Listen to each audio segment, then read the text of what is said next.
One whose work on behalf of Europe's lost children brings him often to the United States these days is an energetic Irish priest, Monsignor John Patrick Carroll Abbing, who has lived most of his career in Italy and who, during the Italian campaign, became well known among American GIs.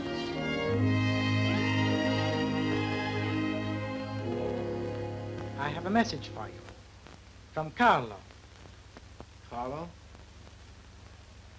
Oh, Carlo, the little shoeshine boy in Naples. Yes. He's with us in a little village near Rome. We run for homeless boys like him. We call it the Boys' Republic. And here is Carlo's picture. He wanted you to see it. He's rather proud of it. That's the little street ride I was telling you about, the one our company adopted. Monsignor Carroll Abbing opened up in Rome a cellar refuge for homeless boys, which he called Shoeshine Hotel, and which was supported almost entirely by GI contributions.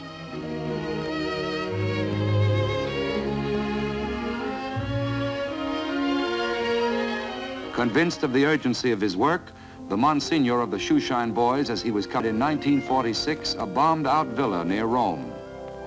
He and another priest, Don Antonio Rivolta, planned to rebuild the place along lines they both advocated and which Don Rivolta had already tested, to make of it a self-governing, non-sectarian boys' community, a kind of Shoeshine Republic.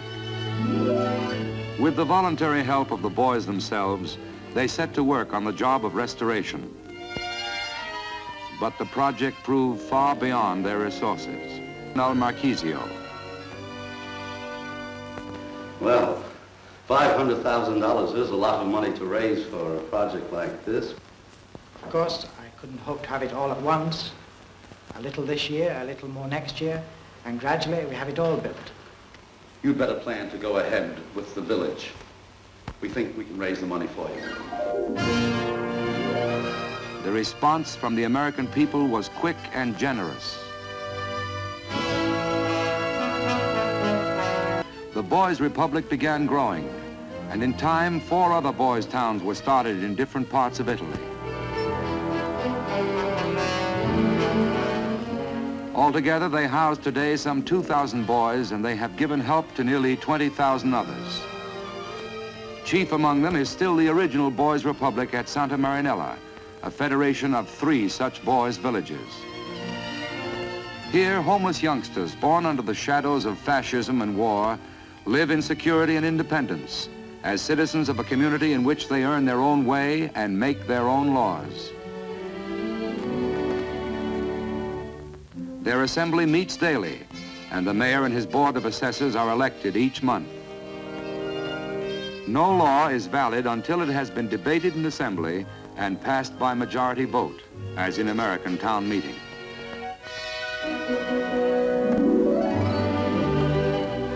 According to the kind of job he prefers, each citizen lives and works in one of the Republic's 3 communities: the fishing village, the industrial village, or the agricultural village. So long as he stays at the Republic, he must share in the work, but he may leave at any time, for all the boys' citizens came there of their own free will. Like Carlo, a shoeshine boy and ex-GI mascot, who showed up one day in 1946, fresh from the streets of Rome, to look the place over.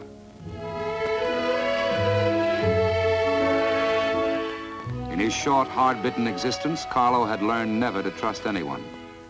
But at Santa Marinella, he met the first friendly adults he had encountered since the GIs left Italy.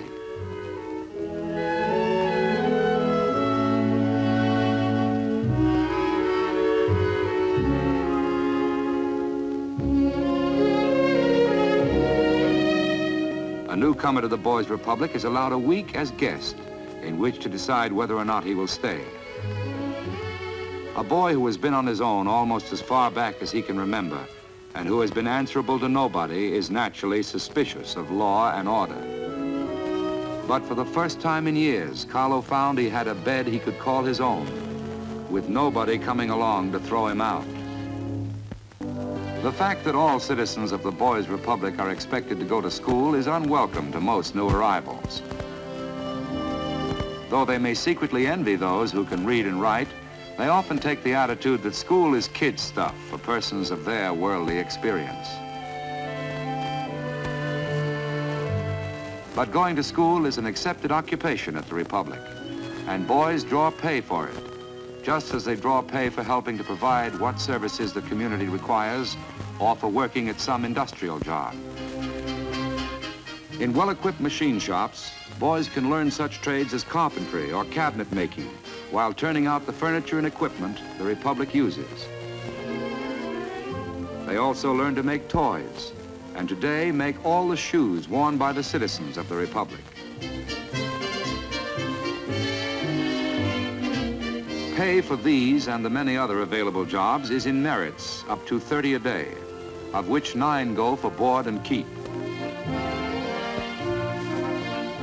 Surplus merits can be converted into Italian lira at the village bank and deposited. Or they may be agreeably squandered at the village store.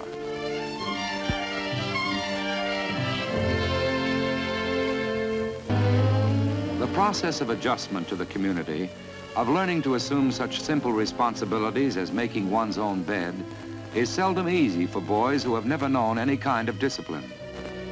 And it takes time for them to learn that evading, lying, and blustering will no longer work. Like any other child, Carlo needed to win the acceptance and approval of those around him.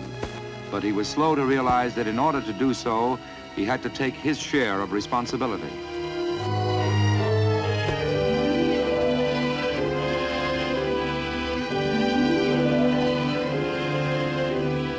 The staff psychologist at Santa Marinella gives all newcomers a personality appraisal and a series of aptitude tests.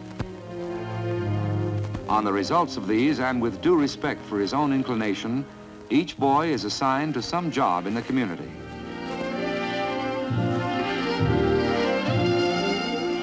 Carlo, working with clay in the pottery shop, began to feel something he had never known before, a desire to create. With it came a pride in his own achievement. When a newcomer first begins to identify himself with the community to citizenship, Mettiti a sedere, Carlo. Vuoi parlarmi? Sì, voi sapete che cosa so fare io. Posso fare molti soldi a Roma. Potete domandare a chi volete lì alla stazione. Tu ci ritorni lì? No, è quello che vi volevo dire. Sono proprio contento, Carlo. Credo che ci rimarrò. Beh, arrivederci. Arrivederci, Carlo.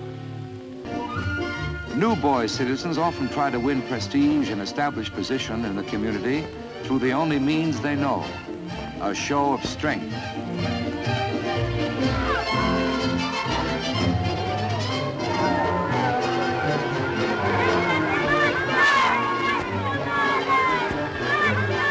Hampered by deep feelings of having been rejected, Carlo are often clumsy at making friends. For all their desire to do so, they cannot readily find their way within the circle of community life.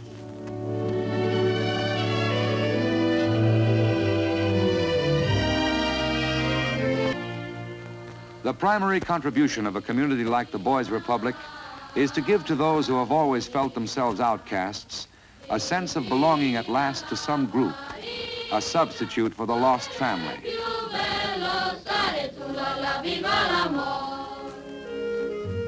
Inevitably, Carlo's desire for affection came to center around the one man who, since the departure of his GI friends, could serve as surrogate for his lost father. And when, in the first spontaneous gesture of affection he had ever felt moved to make, Carlo found that others were already ahead of him, sharing possession of the love he sought for himself alone, his old sense of rejection swept over him.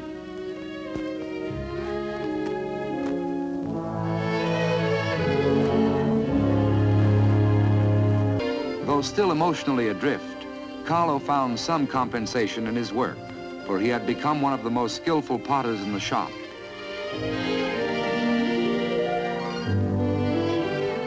As time went on and he found he could win by this means the prestige he had failed to gain in other ways, it became overwhelmingly important to him to stay on top, So when the instructor held up as an example the work of another boy, Carlo's reaction was to eliminate his rival by a symbolic act.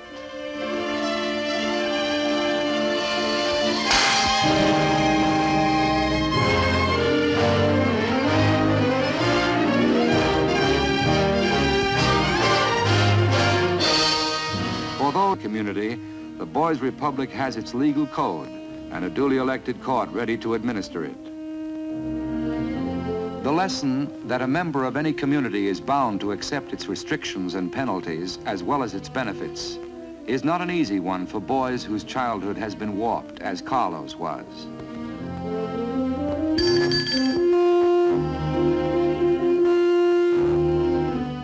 When Carlo heard the sentence of the court, his rage and self-pity broke out in the form of defiance. E che mi importa? Io non accetto mica.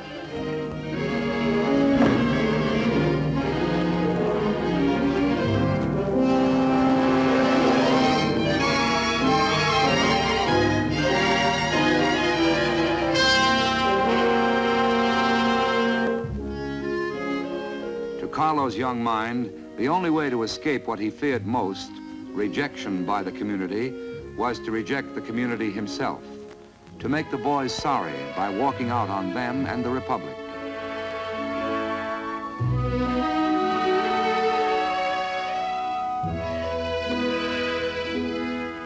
That he was leaving behind the only home he knew, the only people he had ever wanted as friends, Carlo was at first too resentful to admit.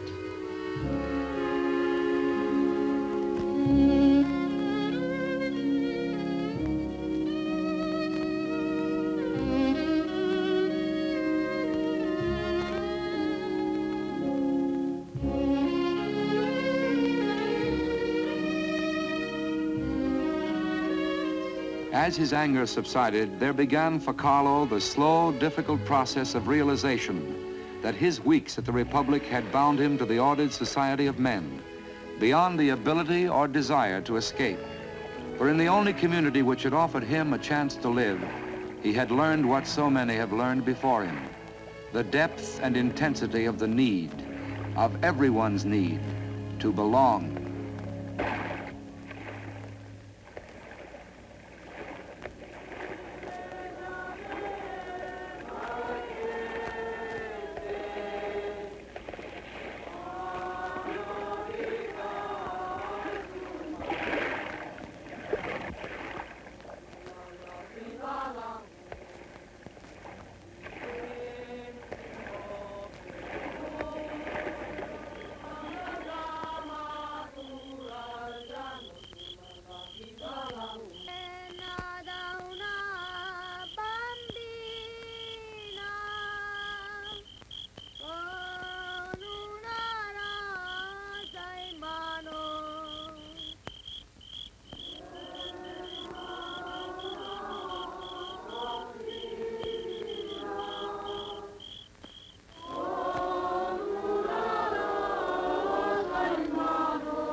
Time marches on.